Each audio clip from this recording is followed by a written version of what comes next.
nakalulungkot. Ang inuuna ng iba sa kanila, yung mga nagbubunga ng awayan, nagbubunga ng hidwaan, na alam naman nating lahat na ang ginagawa nila, pamumulitika lamang.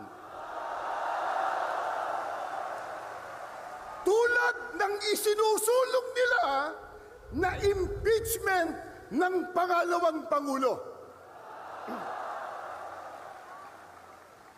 Sinabi na ng ating kagalang-galang na Pangulong Ferdinand Marcos Jr.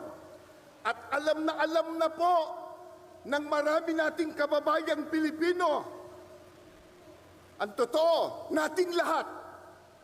Kasi po, kahit mahihirap lang ang maraming Pilipino, manurunong naman tayong umintindi. Hindi tayo mangmang.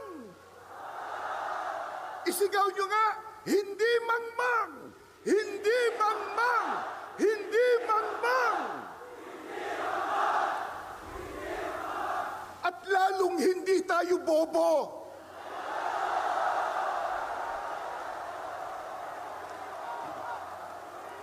Hindi bobo!